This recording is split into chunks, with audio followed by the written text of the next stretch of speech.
if you go on a date... Oh? Alexander the Great, Alexander the Great, Alexander the Great. Alright, you guys, what's up, and welcome to Alexander the Great TV. Today I'm going to be taking you guys on a journey. We are going to be pulling up to the castle. I'm going to be taking you guys to the very first prison that I walked into from a county jail and get you as closest to the prison as I can, show you guys a little bit about what it was like that very first day when I was taking those very first steps, walking into the prison, what the intake process was like, 30 days in E-House, and explain all these terms to you guys. But before we jump into this, you guys, please, if you haven't already, smash that subscribe button below, as well as hit the bell to turn on post notifications so you can stay up to date. And check out the merch shop. We got some new items, some new graphics. Click here, check it out. All right, let's get on the journey. Peace.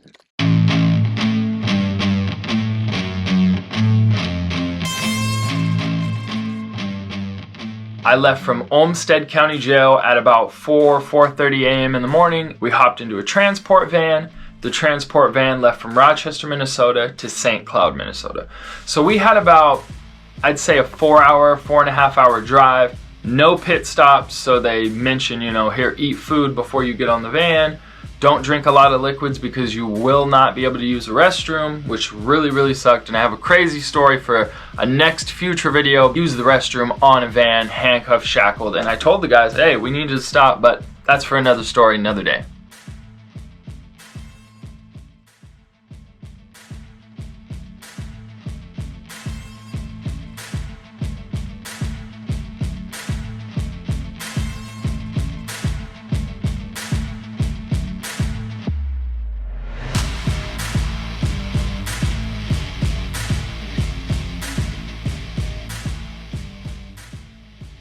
Okay, so as you guys can see in this first video pulling up, this is the intake center. This is where I first walked in. This was the first steps into the castle.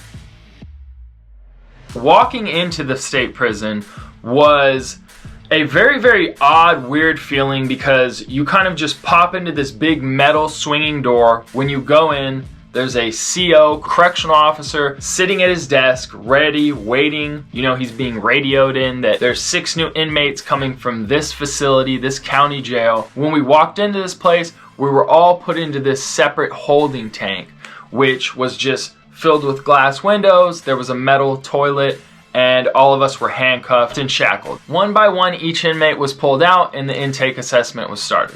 What this assessment was a correctional officer asking you about your tattoos. Do you have gang affiliation? Asking you about certain things of what you brought into prison. Did you bring money? Were you transferred with anything? Were you transferred with papers? All these different things that they have to jot down and assess in determining where you'll be placed or what type of direction you're taking inside the facility, because they can't just house 2 gang members that maybe have a feud inside prison systems, or you have a certain case and they can't place you in a cell with a certain individual. Whatever that may be, there's all kinds of different cases. But from that point, after an assessment, you're usually taken to the laundry room where there's an inmate sitting inside of a cage, a massive facility, massive industrial laundromat, and then this guy that's inside this gate gives you clothes, 5 pairs of underwear, 5 jeans, 5 shirts, and tells you what your sizes are. All the inmates strip down. You put your new clothes on, you carry your extra clothes, or you put it in your knapsack laundry bag. From there, they're going to give you a walkthrough. The correctional officers give you this walkthrough through the kitchen, through the different facilities, whether it's education or if you have to go to certain gyms, different facilities inside the prison. And they give you this walkthrough so that when they're escorting you or they're telling you to go somewhere, that you're going that place, that you're not wandering around and just hoping to find it, so that they tell you once so that you know exactly where you need to be going. Looking up at this place that they called the castle, which is the intake center for all Minnesota prisoners. So if you're going to end up in prison, or if you know somebody that's ending up in prison, they would usually be heading to St. Cloud Prison. It has now been switched due to COVID and all these other things. But when I had been going to prison, this was the initial intake facility, and it had been for quite some time. I didn't know much about St. Cloud Prison other than I was going there, it was called the Castle, it was the intake facility, and that it was a super old facility. But let me tell you guys a little bit of details on St. Cloud so you can understand what kind of facility I was walking into. So The St. Cloud State Reformatory was established in 1887 as a correctional institution for first offenders between the ages of 16 and 30. The reformatory opened in 1889 with the transfer of 77 inmates from the state prison at Stillwater. It was located on 240 acres. The Minnesota State Reformatory for Men Historic District was listed on the National Register of Historic Places in 1986 for its state-level significance in the themes of architecture and social history. The listing comprises 23 contributing properties built 1887 to 1933, with granite quarried by inmates. The prison was nominated for its architectural cohesion and for its association with prison reform and Minnesota's quarrying industry. There's a few different programs and educational opportunities that inmates can take advantage of while at this prison. St. Cloud's Prison is still home to a barber program and a masonry program. Much of the work is done by the offenders, from plumbing to cooking to campus upkeep.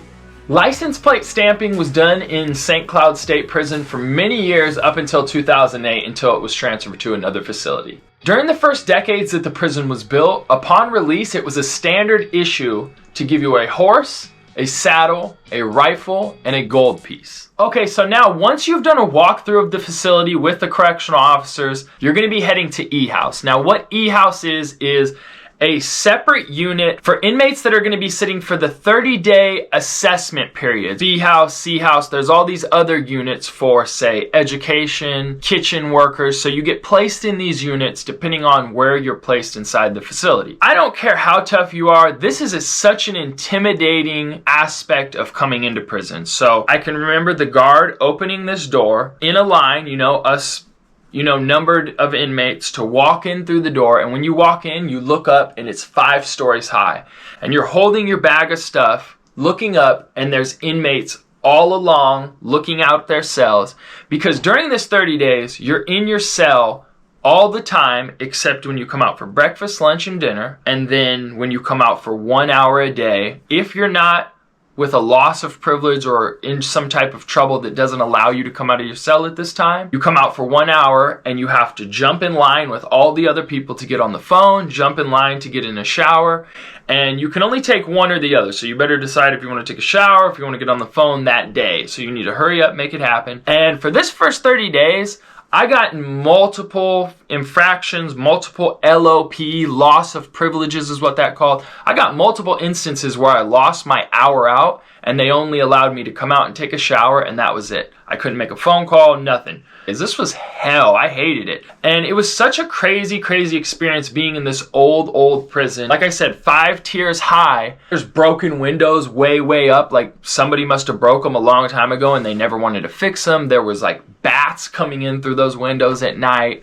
It was old, creepy. A lot of people said that the facility was haunted, that you would hear voices or that you would hear things. People thought there was ghosts back there. Inmates would be screaming through their cells because it was all open bar. It was loud. At lights out, a lot of people, it would be a respect thing. It would be shush up, it's time to be quiet, it's time to, everyone's sleeping, be respectful. It was also during these 30 days, you could get called to a caseworker. And what a caseworker would do would assess you even further than that first day initial assessment. You would be asked about a ton of different things. They do this thing called the LSI score. And you can look at this paper. This is my specific paperwork and from my caseworker and from my assessment.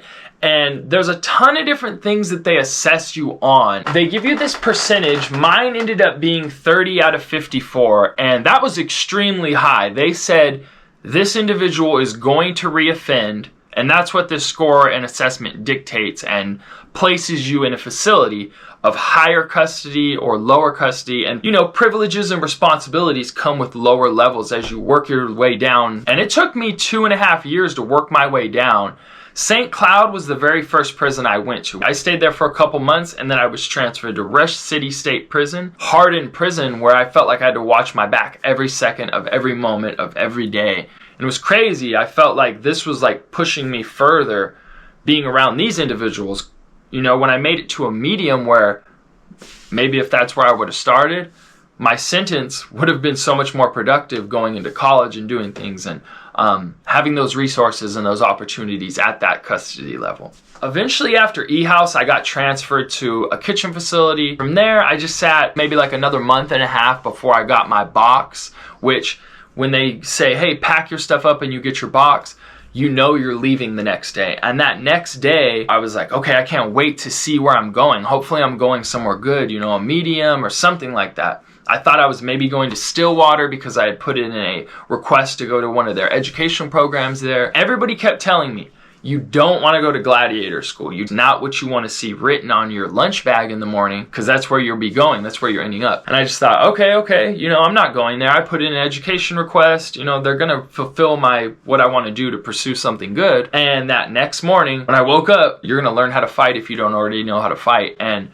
that day, you know, just nerve-wracking the entire time. They shackled me up to this guy who was like super affiliated gang member and had tons of gang tattoo work on him. He was telling me pretty much during this time while we were shackled together and being transported, and I can remember riding this bus on all the back roads from St. Cloud Prison to Rush City. They were playing Christmas music, and this guy was telling me, we're gonna fight a guard together when we get there so that we can go to a different prison. I was like, man, it's like, no, I don't think so. I'm just trying to do my time and go home. All right, you guys, so I'm pulling up into the Minnesota Correctional Facility. I truly don't know if I'm supposed to. I don't think I'm supposed to. I'm seeing like guards already walking and stuff. I'm gonna just say I took the wrong turn if anybody says anything. All right, here we are, guys. Some dude walking, but I don't know what it meant. There's guards everywhere looking. People walking around. There's someone walking.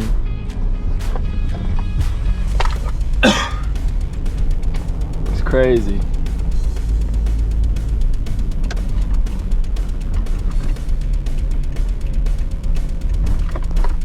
Alright, I'm gonna just turn down this way.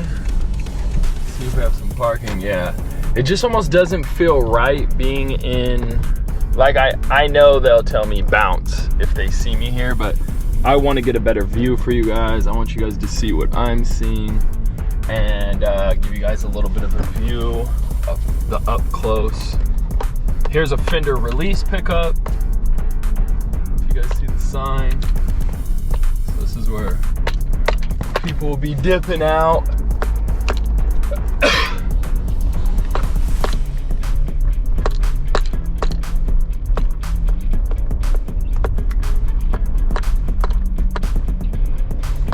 So there was just a guard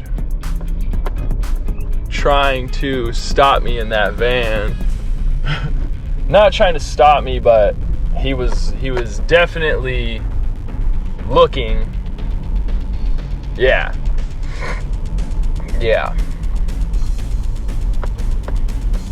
Hella guards sitting in cars, hella people looking around suspiciously at me. I don't know who this guy is. An escapee. It just feels off. I was being trailed already by the perimeter guard. I don't see anybody in my rear view following me, but oh yeah, there's the perimeter guard. Yo, what's up everybody and good morning? It's Alexander the Great here, and today I'm going to be taking you guys on a journey to the very first prison that I went to before I did a 6-year prison sentence. So we're going to be heading to St. Cloud, Minnesota today, which is the Castle. I'm about 4 hours away from home, and I can remember the morning waking up super early, hopping into a van, and taking off to the prison. Today, I'm going to take you guys as close as we can get and walk you guys through what I went through the day that I walked into prison. All right, let's go. All right, you guys, here we are. This is the Castle. Big old barbed wire fence. That's the intake center where I came in. Huge, big granite walls, guard towers.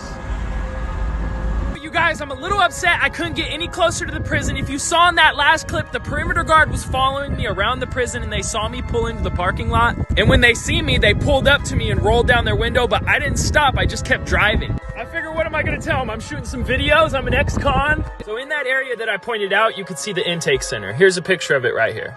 Pretty much the process is your van from the county jail pulls up into the sally port. They lock the gate behind you. Obviously, this is to prevent the inmates from hopping out of the van and running. But from here, you'll go into this little intake cell. All the inmates will sit inside there. There's a metal toilet. You're usually either handcuffed or in some kind of shackles. One by one, they're pulling you out, taking pictures of your tattoos, asking you questions about your mental health. All in all, they're just doing a full assessment of you as an inmate coming into their facility and documenting it. They document everything that you come in with. And then from there, we were brought by a guard to the laundry room. All the inmates strip down and the guy doing laundry tells you what size you are. He hands you your 5 chambray shirts, 5 white shirts, 5 denim, 5 chonies, 5 socks. Once you have your laundry inside St. Cloud, you head to E-House. Now, E-House is where you're going to be sitting for 30 days. The only time you come out of your cell is for a little bit of recreational time, about an hour, or you're going to the chow hall. And it's during this time that you're doing meetings with caseworkers, therapists, medical professionals. It's kind of like an in-depth, further assessment of an inmate. And it's during this time that the prison decides where you'll be going during your sentencing. And for everybody watching, I'm going to be posting a full vlog across my YouTube channel at Alexander the Great TV. You can just click the link in my bio, click that top tab, like, comment, subscribe. All right, peace out, guys. Okay, you guys, so like I said in the videos, I tried getting as close as possible. Pulling into that parking lot, the perimeter guard was just on me. Like I said, pulled up, rolled down their window and tried to get me to stop. And I was like, no. Kept going, didn't even really look. I brought the camera down so that they didn't see me filming. They see you filming thinking like, okay, this dude is, I don't know, preparing to pull a Michael Schofield or whatever it may be. I hope you enjoyed the views and you guys could check out some of the stuff, check out some of the media that I got of the prison, and you can see what it physically looks like and why they call it the castle. And I hope you guys enjoyed this video. If you guys haven't already, drop a comment below and let me know what your favorite part is, what you guys would like to see in future content. And also, if you haven't already, please smash that subscribe button below, as well as hit the bell to turn on post notifications so you guys can stay up to date. See you guys in the next video. Until next time.